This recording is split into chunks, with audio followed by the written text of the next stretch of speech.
Guys, if you're watching this, I'm guessing you have at least a vague interest in me, in which case you'll probably just skip the beginning bit when I go, watch this, because I always tell you to watch this, because you should watch my videos, because they're fun and stuff. But seriously, watch this bit, okay?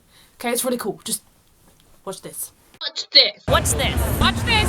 Watch this. Watch this. Watch this. Watch this. Watch this. Watch this. Watch this. Watch this. Watch this. Make sure to watch this video and give it a thumbs up. How cool was that? Okay, Mark didn't really need to give as much information as he did, but I got all the YouTubers to start my intro. Okay, not all of them, but it was amazing. So technically, I have collabed with all of those people. Yes, I have. How cool am I? If what I did counted, which it probably doesn't, but they contributed to my video, and they, in fact, a lot of them credited me for having a very simple opening to my videos. Check out my All of Nerd and Irony, most of which I bought or was given at SITC, so I think it's a nice background to my videos until I move away, but I think it's pretty cool. So, my Let It Be poster, signed by Bertie and Sav. Kind of wish I got it signed by Dodie, but you know, I met Dodie twice anyway. She refused my brownies again. I'm so sad. Then my Tipsy Talk poster, signed by Hazel. Kind of wish I got it signed by Dodie again and Daniel, but it's okay. And I'm hoping that I can get it signed by Louise when I go to see Louise live as well, which would be awesome. Hazel was so nice again. It was great to meet her. And then my Tomska poster, not signed, but I took it out of the book. And this, my little friendlings.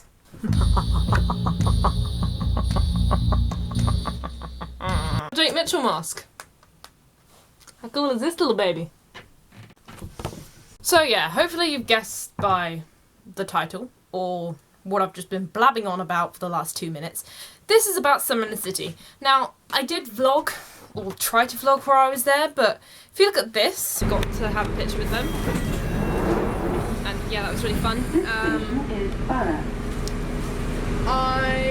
This is a Northern Line train. Met loads of other people as well. You'll see them all in the watch this thing at the beginning of the vid, I suppose. Don't even know how much footage of this I'm going to use, but yeah, I had a great day and I'm looking forward to it. You will probably realise that I am fucking useless at it and therefore kind of gave up by the last day. But I did vlog a few things and I filmed some of the live performances and things like that just to give an idea of what actually happened. But I thought I was better at summing up things after the event. My journey. Took around 1.5 hours each day. Had to get a bus, then a tube, then another tube, then a DLR. But it was fine, because I live in London anyway, so it wasn't a big deal. So the Creator Day. Creator Day was when I met the most people and got the most people to do my introduction for my videos, because it was the quietest day and it meant that the queues to meet them at the merch stands was a lot shorter. So I met Dodie, Hazel, Sammy, Paul, Luke, and Bertie and Sav on that day, and they were lovely and it was great to have a proper chat with them and stuff about their videos. I think what I've realised, this entire experience has made me realise that you should probably try and script what you're going to say to them. I'm not joking, because the thing is, while I was at Summer in the City, I didn't really plan what I was going to say, and I admire these people so much, and there's so much I want to tell them, like, I love your videos, you are an inspiration, you're incredible. And then my mind just goes blank. I'm just like, hi, and I hug them, and then I'm nothing special. That was Friday. Also, Friday I went to 2 panels, mainly about monetization, which wasn't very relevant to me, but it was interesting to learn about how to make money on YouTube and how the YouTubers earn their money through branding and obviously through advertising and things like that. Yeah, difficult. Have to make it difficult. Is it specific on monetization or? Yeah, well, that's what the panel's about. Be honest as you can be. Push for more honesty. If your brand is like, you can't say that, you can't do this, just pretend you're some powerhouse boss woman and you're like, no, I can. And then they'll put me back because you're in control. This is your channel and this is your space and you're allowed to tell everyone. Just be as honest as you can be. I would say actually, yeah, I agree with that because I think, especially with Dodie, Dodie is somebody who I've seen being more open than she needs to be about the Spawn stuff. Whoops! And actually, people making stuff might then go, oh, but then my audience will hate me. But actually, I really respect Dodie for that, I think. Yeah. And I've not done these monsters for a while. I've not had to put hashtag added in anything yet. I'm so excited for my first one. I'm not. But I think actually being really open about it, when you're amongst a sea of people trying to hide it, being the one or two people who are open about it, you get a lot of respect. And I think Dodie's needs to be commended for that. Like if you're like saying something that's been put into a script, you can't do that genuinely. It's too hard, and you just want to break the mold and be like, ugh. You know, like I talk to my audience as if I'm talking to someone like a friend, because it's nice to open up. That's what that is. And imagine if I was just like, It's just by the way. about you and about Tom Scott has something where he explodes a thing. Yeah, I like that when it's funny, but it's like, come on, Felix has like, oh, sponsor Eagle, where are you? or like Jack's films has this like, I was Spencer's. I wanted to do one that goes, Spawn Cena, and then that's... No. But I'm not having spawns. I just keep telling them now. It's so hard when you do that, and they're like, no, you're not allowed that. Like, that's not professional. I'm like, God damn it! You know it would be funny. It would work. Why don't you let me? When I was, sorry, you can move on. I mean, going off one point, but Sorry. we'll go to your final point and then. Yeah. Okay, so we're basically just supposed to give like one piece of advice or two pieces of Yeah, advice. one. First piece of advice is to never get into any of this if your motivations are to make money. Don't continue doing this if your motivations are to make money.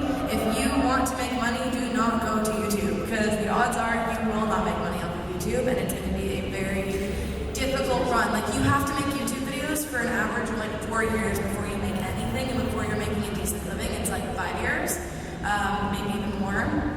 And the thing is, once you are on YouTube and you are making a decent living, do not think that this is like, do not think your money's going to be like this for the rest of your life. I see so many YouTubers that are so successful right now that spend all of their money. They do not save it, they do not put it, they don't spend it safe, they don't spend it smartly, they don't spend it in positive ways. Like, if you get to the point where you are making a good living on YouTube, learn how to invest, learn how to save, learn what you should invest in, learn what you shouldn't, and be smart with your money.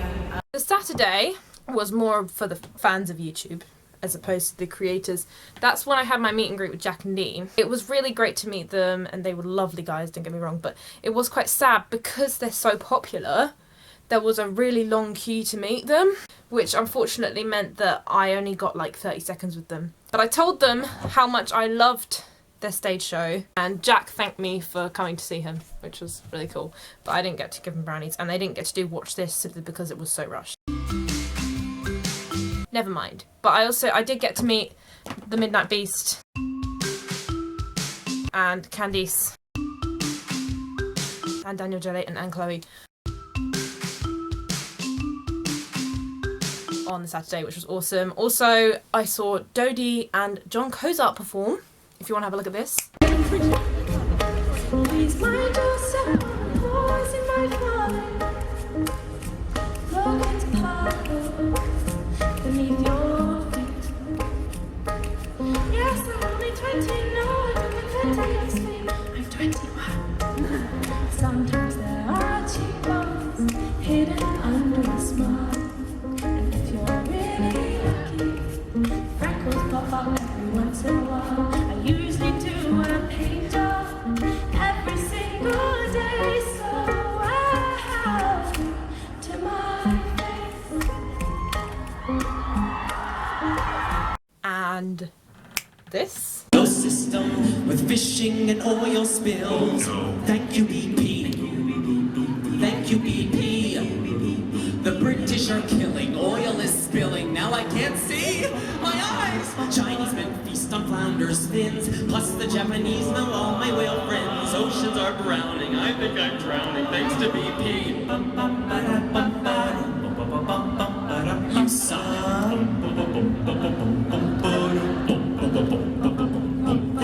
Hey, I'm okay, but I'm slightly scared. My husband's a mark for the war on terror. Aladdin was taken by the CIA. We're not Taliban. You've got the wrong man. In Guantanamo Bay, Prince Ali, Leggedy B, drowning in Wawa. In terror interrogation from the nation of the free. Bin Laden's taken the fall. We're not trained pilots at all. Jafar went crazy and no one put up a fuss. We're for freedom, Genie can vouch for us. Bush was crazy, Obama's lazy. Al-Qaeda's not in this country. Set free, my Prince Ali. A whore. This town's gone wild since I married Adam. They think I'm going straight to hell. She'll burn in hell. But the charges laid on me of bestiality could wind up getting me thrown in a cell. She is a no, I'm overrun by madmen. And Jack and Dean did their live show that they did when I was there, except with a few changes. They spent most of the time shading Dan and Phil, which was kind of hilarious. Dan, already annoyed, slaps Phil. Jack slaps Dan. Yeah, okay. You can be slapped though. I'm going to be slapped? Yeah. Okay, cool. Good. Okay, cool. Jack gets slapped by Dan. He falls to the floor. Oh, fuck. He falls to the floor. He's brought up again by some magnificent power. He's then thrown to the floor again by some magnificent power. Then he's brought up again. Magnificent power? Yeah. Not that magnificent. I think I pulled something. Jack, in a tired gaze from the magnificent power, looks at the mountain face. He finally recognises it. Oh my god. It's Dean. Bertie Gilbert grabs Jack's own face and begins to suck Jack's soul through his mouth. Bertie Gilbert leans in and says, "My films are shit."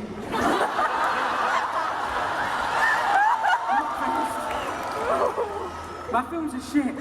I need this. They all take turns to sucking Jack's creativity out of him.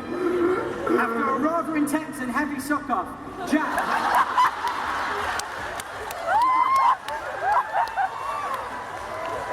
Like a fiddle. Jack is exhausted. That was an intense suck-off, guys. Give me a break. Yeah? He lets out a tired bird-like screech.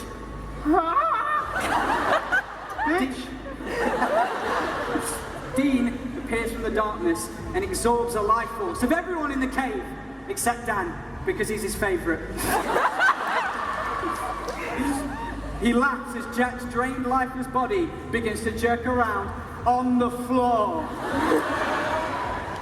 When we get off this stage, I'm gonna have a very... On the floor.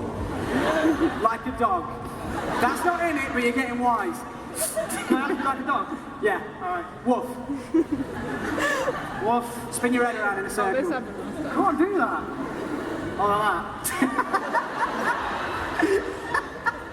This is so fucking surreal. Why is there a minion over there? I genuinely thought that was going to be the face in the mountain.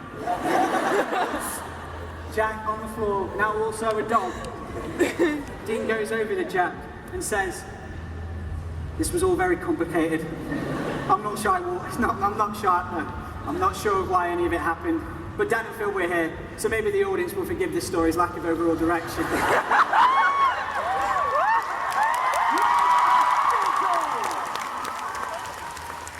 Jack smiles in his withered state and says, "Don't flick it. Where I can there. That's fine. It's just YouTube." Jack dies. And then he farts. Oh, I don't need one. Fart. And that's the end.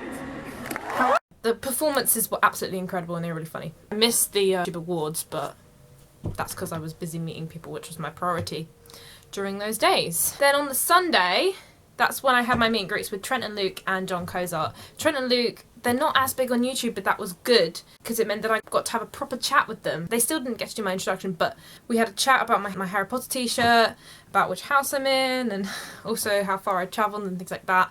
They smelt incredible. Okay, like sunflower. That was weird. I don't know. They just smell really nice. John Kozar, obviously he was nice. I mean, come on, he was. Oh, me and John Kozar was incredible. He was great. This girl that we met just before we joined the queue asked me, Ash, or Alicia if one of us could get him to sign her frame, which she'd got signed by loads of YouTubers. So I took on the burden because I wasn't getting anything else signed by him because I'm a disorganised twat who didn't bring anything else. So I showed it to him. He was like, "What's this?" And I said, "Oh yeah, it's not mine, it's a friend of mine." He's like, "You need to be more creative. You need to be as creative as your friends." And I was like, "I'm sorry, I'm useless." Yeah, but it was still really fun, and we had a discussion about what house I'm in, and I told him how much I loved his political video, and I told him I'd get my dad to watch it, which I did. Yeah, that was good. And then we watched Emma Blackery perform in the evening, which was great.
and Midnight Beast, and I had a really great time the entire weekend. One of the things that happened this weekend was I realised how incredibly awkward I am. Not that I didn't know that already, but this weekend just kind of confirmed it. First of all, when I was meeting YouTubers, I figured out that I didn't exactly know how to say goodbye. I don't know, that sounds really weird, but I'm not sure whether to hug people or not, and I hugged most of them, but I'm like, do you hug a second time? Do you say goodbye? I normally just said thanks and walked off, which was probably quite rude, but I just, like, I don't know how to say goodbye, like, bye? I sound so stupid right now. I literally sound so ridiculous right now, but honestly, that was what went through my head. Honestly, that makes me sound really stupid, I know, but I thought that saying goodbye would be really weird. I know, I'm a strange person. When I was in the queue to meet Jack and Dean, I saw a girl that I recognised from Twitter called Amy that I had a few interactions with, and I looked on my Twitter feed and she kept saying, come say hi to me, but at the time I was like, I've left it too long, I shouldn't say hi, I should just ignore her. And I texted Heather like, should I say hi? Heather's like, say hi, you'll regret it if you don't. But I'm so awkward and I feel like if I said hi I'd be really annoying, because, you know, who doesn't find me annoying? But then Amy tweeted saying, there's some girl staring at me. And I completely freaked out. I messaged Heather saying this and she was like, well, you're fucked. But eventually I said hi and she said hi back and we hugged and she realised who I was and it was fine. And I told her, I saw your tweet about someone staring at you and realised it was probably me and she said hi. She was like, don't worry, it wasn't you. Spoke to friends about it later. Yeah, she told me you. Why am I so awkward? Why can I not function as a person to just say hi to someone? Why did I think that would be a problem? I'm hoping that my weekend at SITC taught me how to function properly as a human by the time I go to university, so that I won't just awkwardly stare at people in the corner of my eye and not even say hi. Because otherwise I will have no friends. Which is kind of likely, actually, thinking about it. Oh god. Thank god, when I was in the queue for Trent and Luke, this guy I recognised from the train came up to me and said, hi, you're on my train journey, right? I said, yes. And all of a sudden, we end up having a great conversation. Thank god that he just came up to me and talked to me, even though we hadn't interacted with each other at all before that day. Yeah, he was great. We ended up having discussions about Matilda and Dan and Phil and Trent and Luke and other YouTubers, and yeah, he was a really cool guy. And here's a clip of him and this girl Lauren that we met in the queue as well, if you want to look at that. Hi, I know I haven't vlogged today, but that's because I'm terrible at it, as I said yesterday on Twitter if you follow me. Woo! This is Carrie and this is Lauren. Hi. Yeah, and we are in the queue for Trent and Luke, who are there. So I'm being really creepy, but yeah. So I'll see them in a minute. Woohoo! In terms of what I bought at my weekend at Summer in the City, apart from these posters that I got behind you, I also got this Tomska wristband. Very nicely works with my black and white wristband aesthetic. And this little Cutforth crew badge, which was only £1. Luke's merch was actually really cheap. And apparently I heard a rumour that he got told off for having merch that was too cheap. That's it. I know that this is absolutely terrible and I wish I was better at vlogging so I could show you more of Summer in the City. But unfortunately, I hope that if you didn't go to Summer in the City next year, maybe this will convince you to go, because I had the best time and I met the best people, and it really does improve your confidence in talking to people if you're not confident like I am. Because the thing with me is, once you get to know me, I don't shut up, but you need to get to know me first. Why was that vaguely flirtatious? What the fuck? Click subscribe if you want to watch more of me. I also filmed a video for Vlogorific, which sort of pairs up with this one as well. It's how to dress for conventions. So basically, how to dress in a way that catches people's attention, but not like you're trying too hard at those kind of things. It shows you're part of a group, but also how you're to be a unique individual. So check that out here. I'll link it somewhere if you want to have a look at that. Thank you and goodbye. Thanks for watching, guys. To watch my last video, Hello? click to the right. Hello? To watch a video of Hello? me, click to the left. Hello? To watch my last vlogorific video, click in the top right hand corner.